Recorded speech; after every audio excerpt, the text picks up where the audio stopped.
like to welcome everyone to the Town Council Workshop of May 2nd, 2023. I will start with roll call. Counselor Meany. Present. Counselor McGuire. Present. Counselor Chapel. Present. And I am Counselor Carter. Counselor Curtis should be joining us. And the Town Manager, Nate Rudy, is with us, but remote this evening.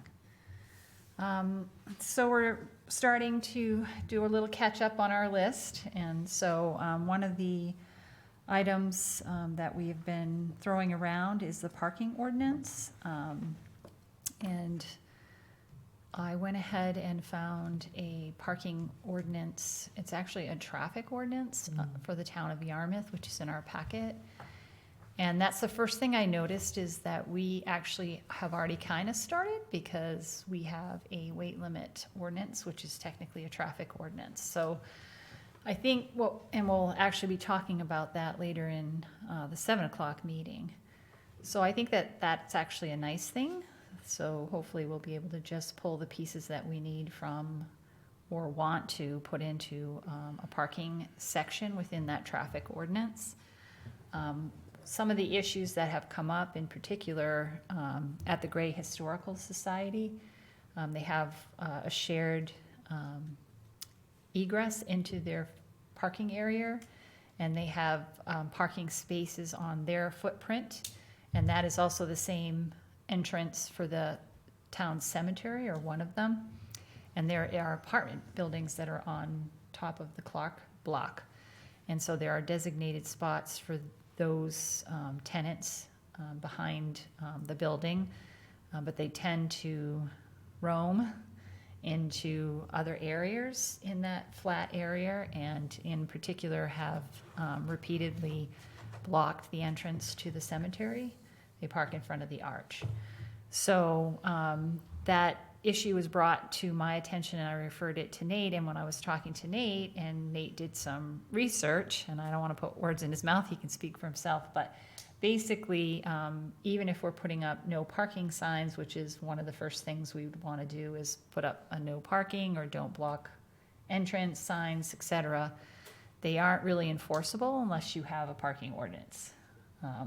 So you need the ordinance in order to say to the deputy, we have identified the right to set up those signs, and so that's reason number one for a parking ordinance. And then we have talked about the fact that we actually do have a little on-street parking, and we do have municipal parking in town, municipal lots, but if the Main Street project and Yarmouth Road project move forward, which we're hoping they will, and they should, we will be looking to add additional on-street parking. So then the other issue comes into play of snow removal and parking bans.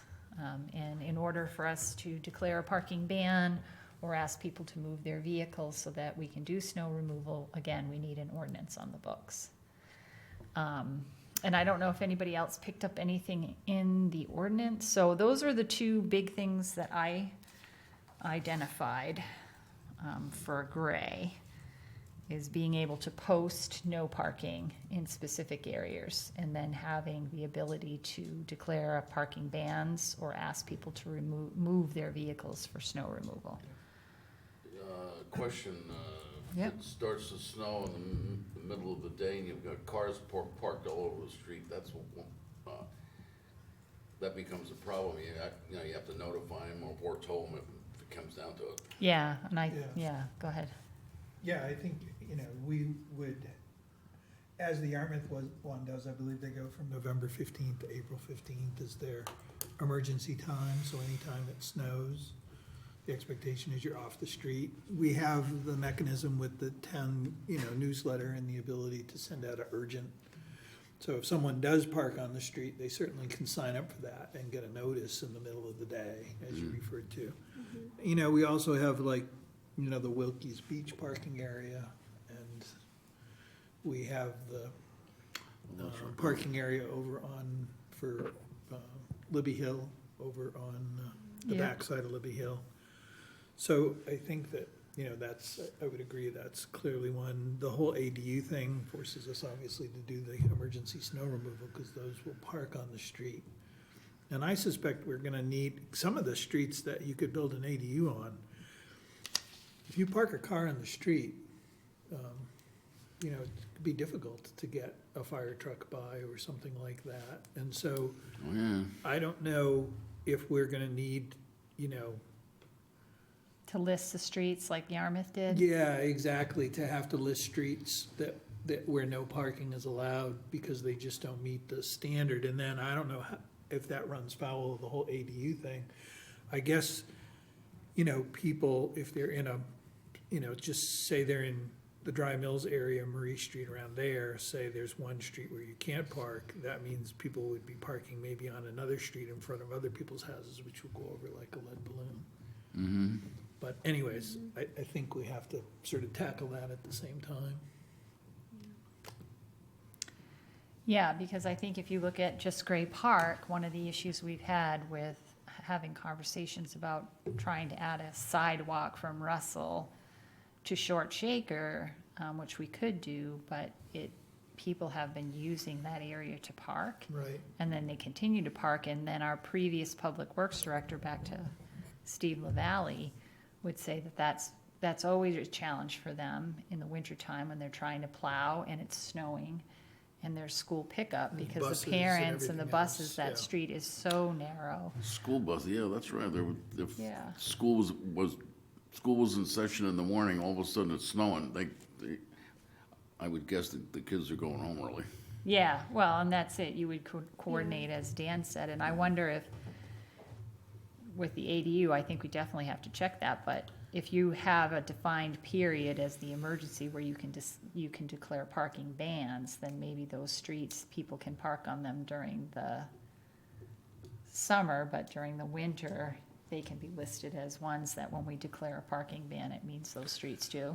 Yeah, well, I would think all streets would be, but then I would think, you know, we could put something in there that someone could use the municipal lot, or maybe the lot at,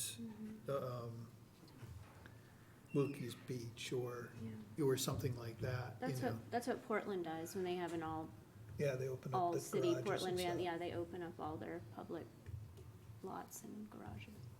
We don't have too many to offer. I don't know what the rules are for the park and ride. When there's a snow emergency, if the state expects cars to be cleared out of there, but that might be another place that we could send people to. We'd have to check on that. Right.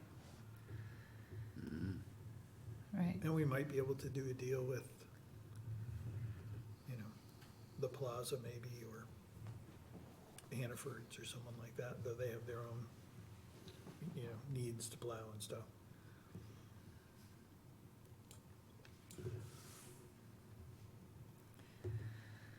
All right, go ahead, Nate. Just a couple of thoughts. One is that the lack of a parking ordinance does not preclude private property owners from having vehicles towed from their property. So I wanted to make sure that was clear. But it does make it more difficult for removing vehicles elsewhere, unless there is a demonstrable emergency caused by a vehicle's location in a roadway. So the county sheriff's office has their own discretion for making those decisions. And then I wanted to note that in other places, these specific road bans are used to identify places where there are known issues. So yes, council, if you're moving forward with a proposal, it would be good to come up with a list of known issues that you can incorporate into the first draft of the ordinance, but I'm sure over time, additional conflict areas will be identified and petitioned to be added to the ordinance. Maybe we could ask Tim and Kurt to chime in and just make recommendations if they've got some ones they already know about. I think that's a great approach. And maybe the sheriff's department too, for that matter, I mean. And then how would it apply on public ways like winter maintenance roads? Similarly, the ordinance language could be crafted to clarify that the town has the ability to post and enforce a, storm warning or, some other form of parking ban. And the authority to, call a parking ban would be part of the ordinance, and the authority to enforce the parking ban by having vehicles towed would also be part of that. I mean, the distinction there is you could say that any winter maintenance road would be included in the, Right. In the emergency time frame or whatever. probably in most of them, people have someplace off the road to park, but when you get down by the lake, boy, some of those are driveways, they're not roads, and so if you needed to get an emergency vehicle in there, I could see a situation where you might have to move something. Right. Yeah. Yeah. Any other, and like you said, I think that they, they did it, they were very specific with the Yarmouth, and it's because, as I said earlier, they have their own police force, so I think that they have to get a little bit more detailed than we would have to. But they did have additional things like no diagonal parking or Yeah. parallel parking is required, so some additional things may come up for us once we Well, I started get getting the- into it. Yeah, I mean, they've got so many different, they even have, for instance, they have their mailbox, is in their traffic ordinance, so, we have our weight limit ordinance, which you mentioned, so Yeah. maybe that just gets merged into our new traffic ordinance, and we can kind of add to that as we need to. I don't know if there are any other ordinances that would also be merged into this one, if we create a traffic ordinance. I don't remember seeing anything here about driveways. No, and I think you're right.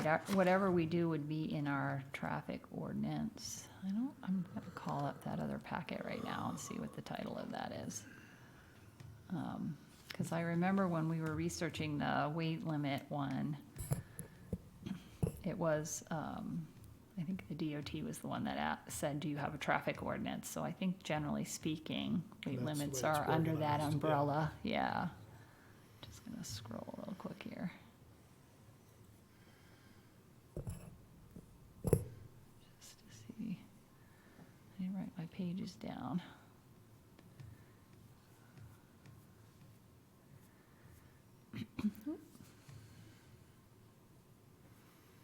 Oh, here we go. No, it's vehicle use and weight restriction ordinance. So it would have to be updated. Or we can ask about that.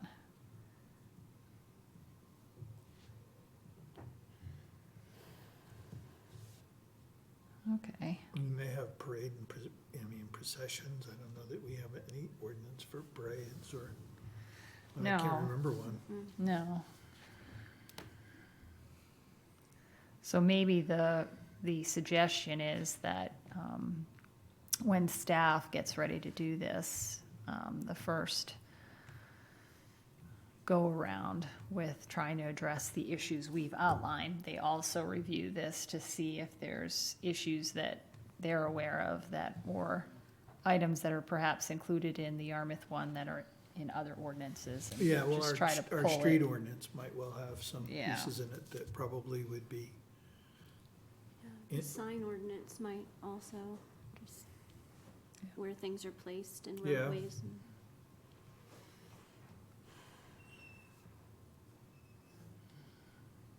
Okay.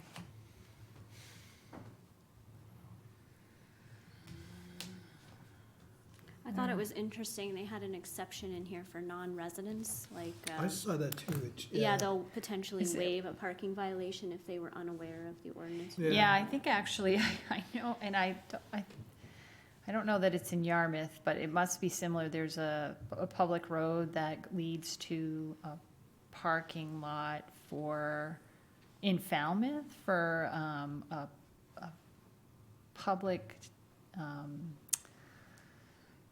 boat ramp, I think, or a Okay. public area. It's an access point for the water, and there's only so many, there's designated spots for residents and then non-residents, Oh, or okay. something to that effect. Because there's only so many parking spots. Yeah, Yep. and so if you're a non-resident, you have to park like in a different place up the street and walk it down. And the lot that's closest is for residents only. But they have a lot of signs, so I was thinking of that because I think the first or second time we went there, we parked in the wrong spot. We didn't see the sign. Right. And so I wonder if Yeah. they must have some sort of prime spot where there's parking that's limited and. Stuff like that might come up as we add trail systems through our open space plan, like, if there's limited spaces for Maybe. parking and Yeah, things. 3 or 4 cars kind of thing, yeah. Yeah. Yeah, Yep. yep. Yeah, that's interesting. I thought the one thing that might be worth adding to it is just the schedules that they had. So they had schedules for stop signs and yield signs, and just sort of cataloging where all those things are. And I'm sure Public Works has all that information, but maybe housing it here would be a good idea. We could get their take on that. I wouldn't think it would be very difficult.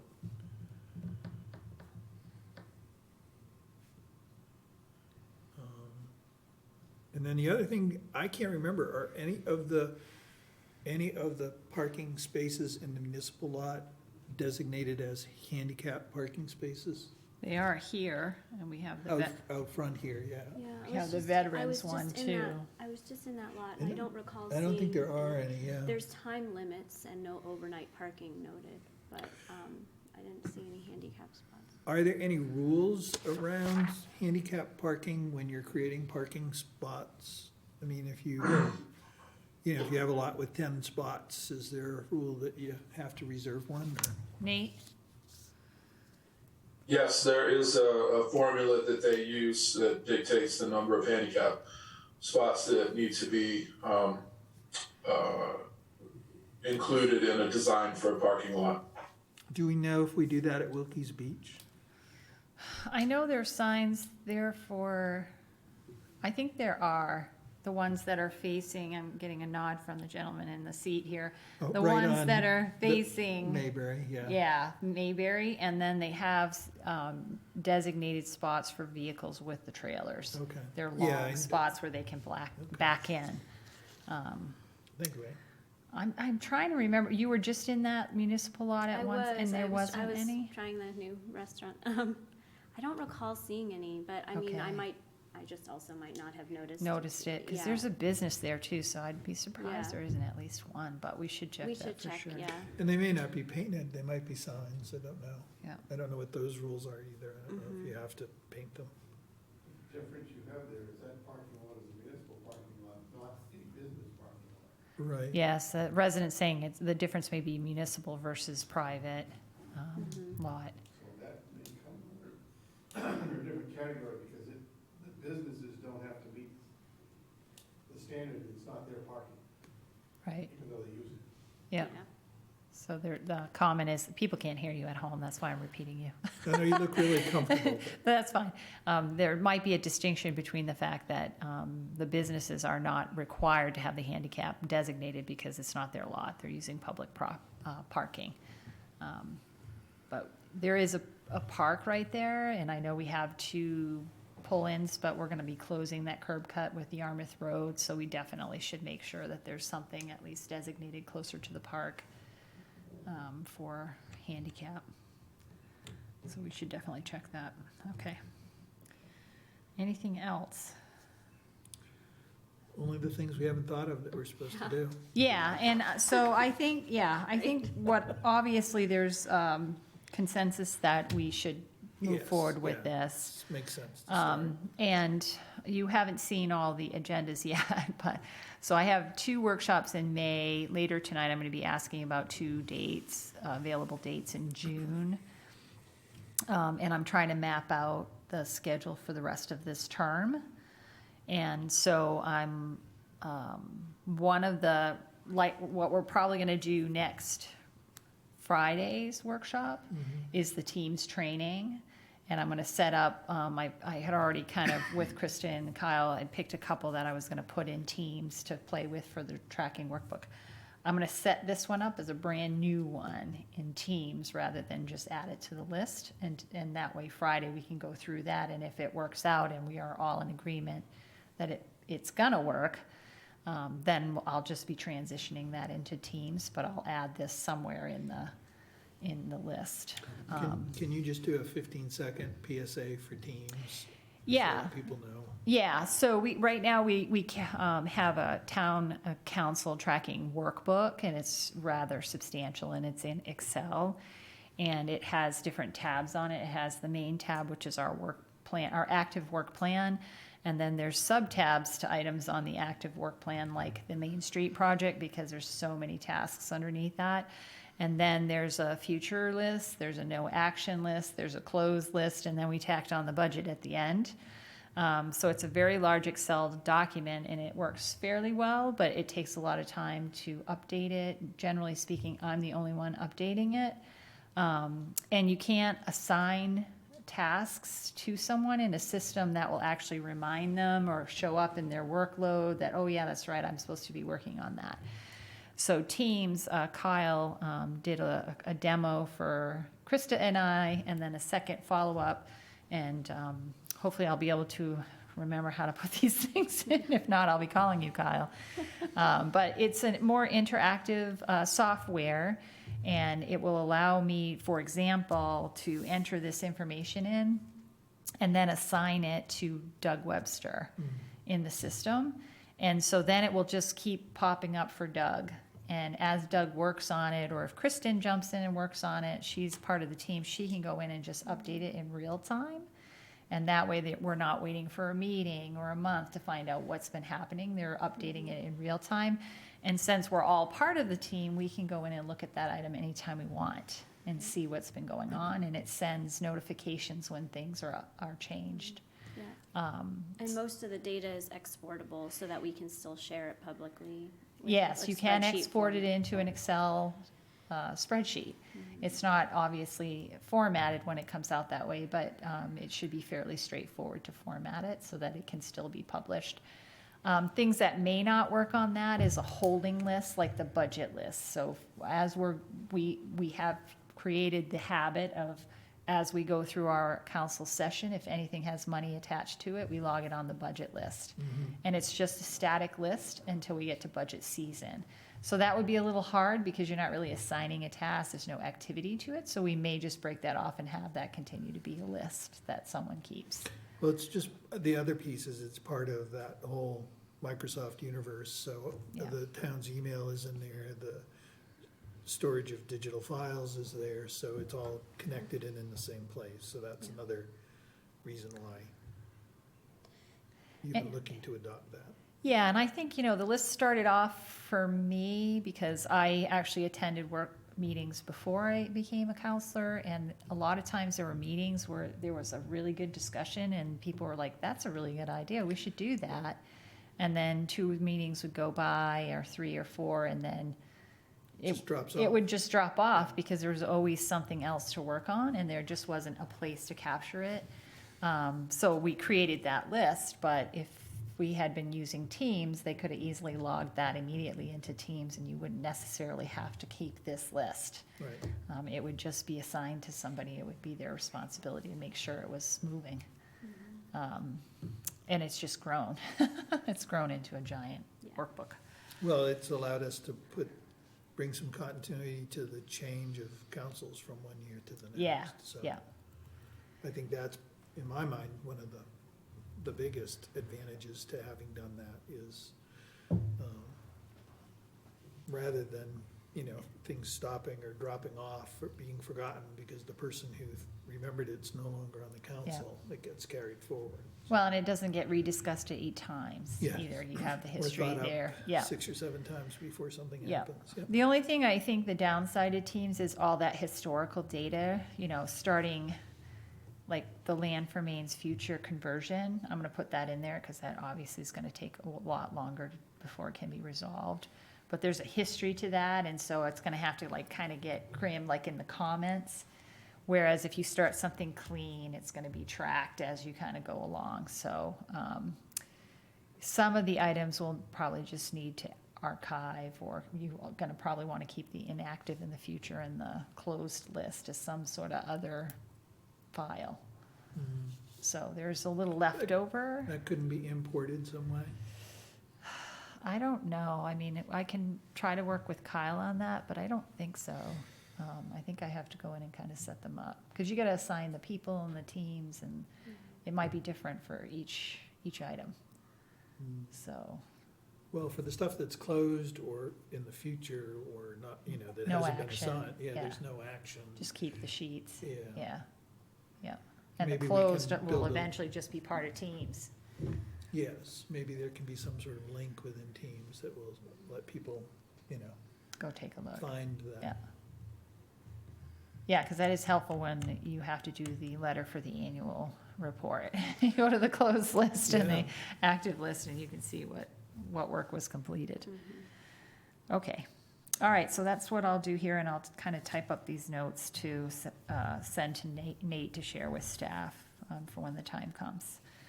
The other item was pop-up commercial, and this was brought up by Dan, and I included his email in the packet. Yeah, this is from last fall, actually. Yep, And it was just, it was an article, I think it was in the Sun Journal. yeah, I did Yeah, I see copy it the in link. the, yeah, so packet page 37 for Dan's email, and then Yeah. 39 for the article. Um, And then 40, I actually met someone in Auburn, and I was walking to meet her, and I stopped and I thought, I think those are those op boxes, so I took a picture. So that's page 40. Yeah, I have done a little, I may not be using the right term, I did a little searching for, you know, sort of like pop-up vendors or, you know, those kinds of things. I found a couple of articles, they were all either down south or out west. I couldn't find anything in Maine. Really? So, yeah, I don't know, I'm not sure if there is a term, if you will, that sort of defines them. Better defines them. Yeah, or they're called something else, I just don't know. I'm kind of hard to believe that we'd be at the front of that effort, because I know they exist in other places. Well, yeah, and a couple thoughts there is, I mean, looking at your photograph, we could obviously give Auburn or Lewiston a call. yeah, and they put this, and these are actually owned by the town, so they allocated, you know, according to the article, Yeah, 200,000 from their ARPA funds, and when I walked by, these look like they're wide, you can't see it in the picture, but they look like they have electric. they have power. They're, Yep. yeah, they're semi-permanent, I'm presuming, they're just gonna leave them there. Obviously, they're mobile if they wanted to move them around. And then they're going to, you know, do some sort of rental. And so I don't know that we're in a position to be able to do anything quite like that from a town standpoint. No, But the other part is, when we were talking about the village visioning, and if you go up to the Build Maine conferences, and I recently saw this, and it wasn't a business, it was actually just a space, and I shared it, I think, with the Open Space Committee. But there was just this like really gross alleyway in a town out in, I think it was in the Midwest. And someone kept walking by it, and I think there was like a sad picnic table there, like a business nearby had a sad little picnic table there. And this person would walk by it every day, and they just got sick of looking at it. So they, on their own, just raised, you know, got a couple people together, they got permission to paint, and they cleaned it up, and they just put crushed gravel down, and they put some nice picnic tables and some shade sails, and that little area is just packed with people, like, every day now, because there's a lot of businesses around, and it's just an easy place, kind of like what we did with the Village Green Park, is you had this gross vacant lot forever, and people just keep looking at it, and we got grant money to do that, obviously. But in the Build Maine and the principal group Village Visioning presentations, they identified as part of our revitalization plan, as we wait for the DOT project, we test, obviously, we've talked extensively about testing traffic calming or pedestrian items. But one of their other suggestions is if you do have an open space somewhere, allow, set it up so that you can allow a business or a organization or somebody to come in and try that space out. And so I was thinking about that a little bit, and I know we have and I had them and put this in the packet too, the mobile vendor ordinance, and we had updated our mobile vendor ordinance to allow for food trucks. And I think the way that we approached that was a pretty good way, where we just kind of really lightened things up to make it super easy for a food truck to come into Gray if they could find a place, a private property owner that would allow them. It's a one-page application, it's a small fee, and they get to be here for so many weekends for a shorter period of time. And then if they go beyond that, they have to go through the mobile vendor license process. So the only thought I had is, why are we restricting it to food? Is there a way for us Well, to that was the. open that up, Dan, to your point about pop-up commercials? So what if it's somebody who wants to sell T-shirts or a craft place and I don't know what the concerns might be with doing that. I mean, the Blueberry Festival is essentially a larger scale version of a pop-up sale happening. I mean, we do that, we have a model for it to some extent. Yeah. Those are not permanent structures, but the way we're approaching this and the way the principal group presented it, it didn't seem like we would have to do permanent structures right away. It was, you kind of work up to that. You start with something mobile, and if they're doing well, then perhaps they invest in something more permanent and so on. Right. I know we had talked about potentially doing a pop-up on Brown Street and closing it off. That seems a little bit more intensive. I think there's ways to do this on a smaller scale that don't involve like traffic impacts and things that. Yeah, I mean, I think, the Village Gateway property is one area that, once, if we are successful in being able to get the grant and potentially moving the fields there this fall and have to have somehow a designated parking area, then how can we take advantage of that space when it's not being used for baseball? Well, in 402.7.3 in the our zoning ordinance is flea markets and open air markets. So it talks a little bit, it talks about authorized use of the property. It talks about the code enforcement officer issuing a permit and there having to be adequate parking. It says the market can operate no more than 3 days a week. And there is a site plan review required for, I'm sure, locating where the market is gonna be. Is on that the plan. staff review or is it planning board, do you know? It just says, I'm looking at Article 10, but it just Okay. says site plan review. Okay. What section was that again? It's 402.7.3. Flea markets and open air markets. So it feels like we've got, like the start, because flea markets certainly cover the, the sort of T-shirt craft kind of thing, I would think. Unless I haven't looked at the definitions, so I don't know what the definition of a flea market is. Right, well, Whether that would between the have to flea change. market, farmer's market, and this mobile vending ordinance, it almost seems like they're, Right, and the farmer's market, a lot of the vendors there aren't food oriented, they're more crafts and things, or soaps, or, so, I mean, and my Mhm. understanding is they are coming back again this year in the Village Green. okay.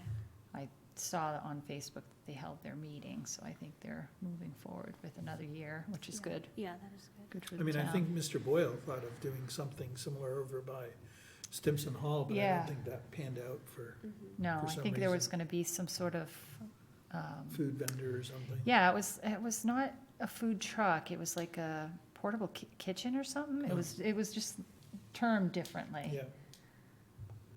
So and maybe that's part of the issue, is the terms are the terms too restrictive? Are categories too restrictive? And maybe they should be a little bit more open-ended as long as they're meeting the required notification and insurance and, One of the things I also noticed in our mobile vendor ordinance, and I don't know if this was, I found this ordinance slightly confusing in that it wasn't clear to me which parts were exclusively for mobile vendors and which parts were for food trucks. But there's one section on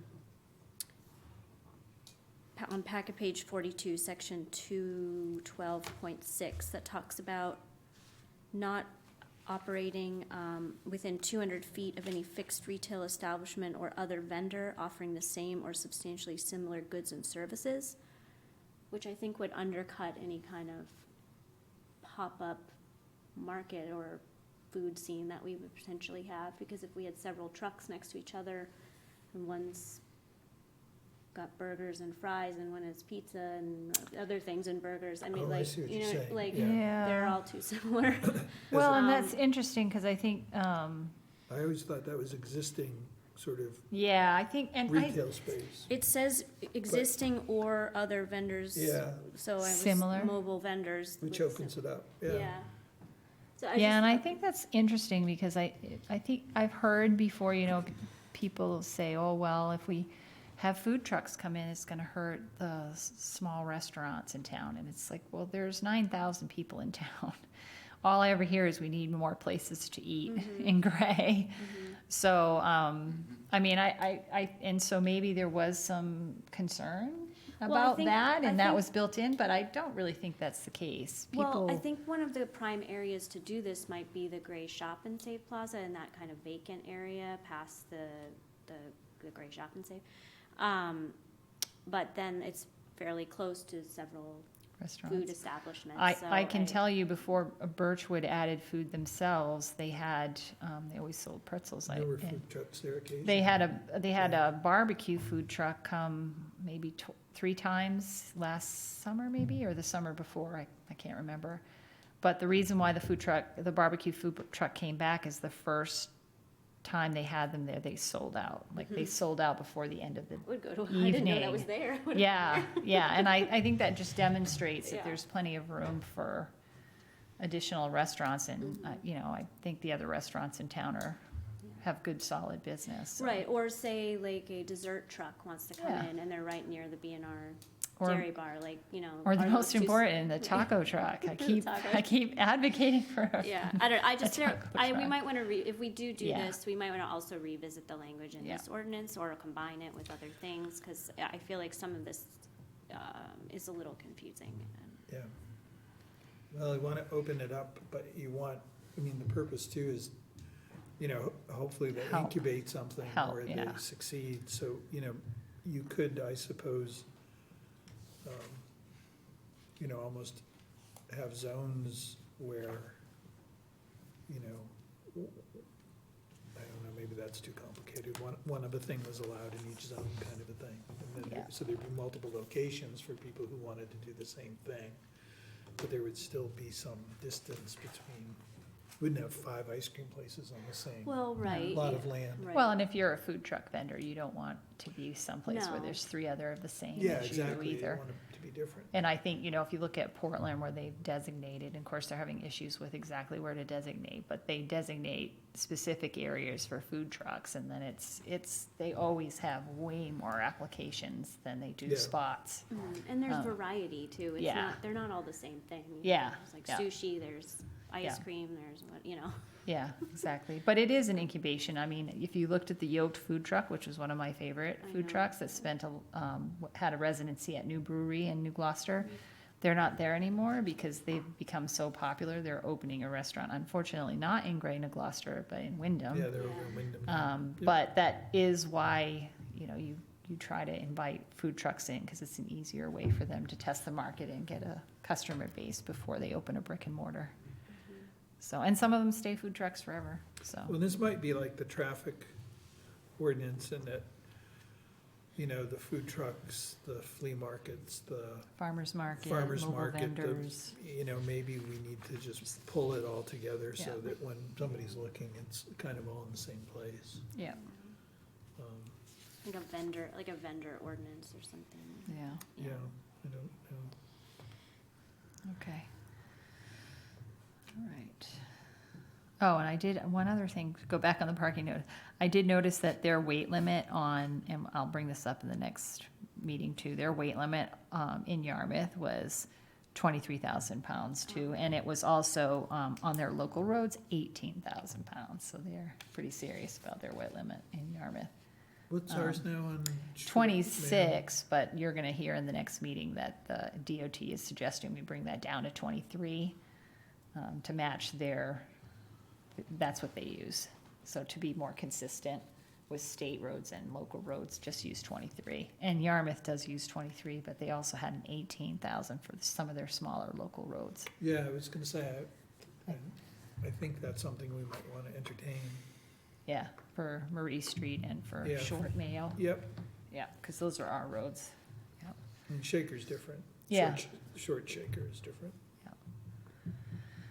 All right, any other comments on that? And I don't think pop-up commercial is on our list either. So these two will be new items to get logged. And probably in Teams. And Doug and Kristen aren't here, so that's what happens when they don't come to the meeting. It was gonna be assigned to them anyway.